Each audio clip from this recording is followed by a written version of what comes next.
At nagbabalik ang Spicy Opa mo sa radyo para tulungan kang makamove on at makaharot ka na ulit.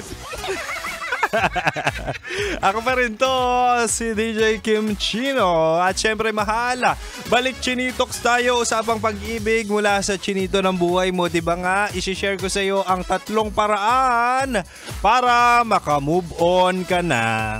O ito recap tayo. Sabi ko kanina, una, para makamove on ka na mahal, dapat putulin ang koneksyon. Iwasan ang mga bagay na makakapagpabalik ng alaala, ng trauma, ng taong akala mo mahal ka talaga. Kumbaga, block mo na yan. Block mo na may paninindigan. Hindi yung kinabukasan kapag na-miss mo, i-unblock mo para i-check ang kanyang stories. Hindi, mali yun. At syempre, dumako na tayo sa pangalawa, mahal. Para makamove on ka na, dapat harapin ang sakit, wag takasan. Ayan na nga, mahal. Kung gusto mong iiyak, kung nasasaktan ka, ipagluksa mo. Wag mong gawing joke ang trauma. Uy, kung totoong nasasaktan ka, paramdam mo sa sarili mong nasasaktan ka, embrace mo. Kasi mahal, kapag na-embrace mo at naiiyak mo na lahat ng sakit, ay talaga nga namang gagaan ang iyong pakiramdam. Kaya utang na loob, okay lang umiyak, ha?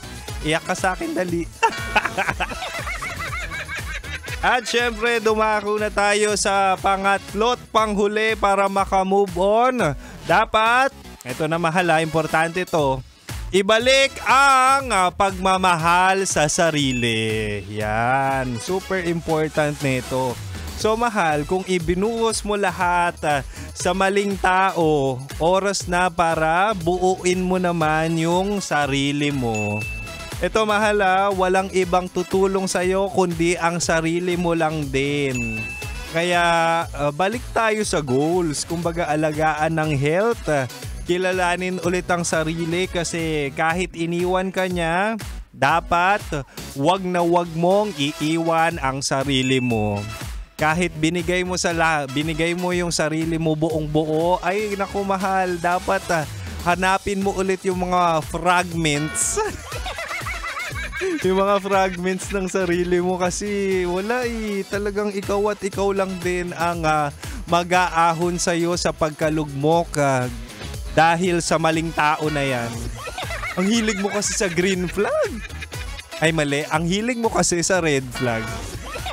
Kasi kapag green flag, si Kim Chino na yun.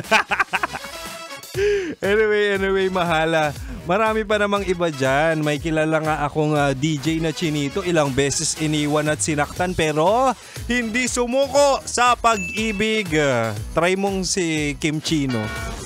Oo, pareho tayo sinaktan, di ba? Malay mo, pareho nating buuin ang ating puso na kung saan talaga nga namang pwede na tayong mapunta sa kasalan.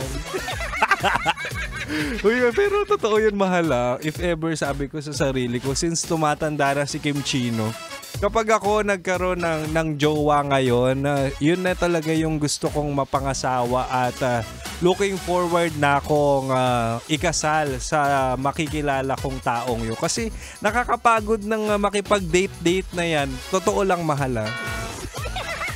Bukod sa magastos, sa pera, sa oras, ay talaga nga namang mahirap at nakakasawa ng harot, tikim ng tikim, tapos panandali ang tao lang pala. Kaya mahal, seryoso, ang pag-move on ay hindi paglimot sa taong minahal mo. Ito ay pag-alala sa sarili mo bago mo mahalin yung taong yan. So kung sino ka dati, dapat alalahanin mo, ha? At sana natulungan ka ng Chinitox natin tonight. Mahal, ako pa rin ang Spicy Opa mo sa radyo na kapag natikman mo, hahanap-hanapin mo DJ Kim Chino.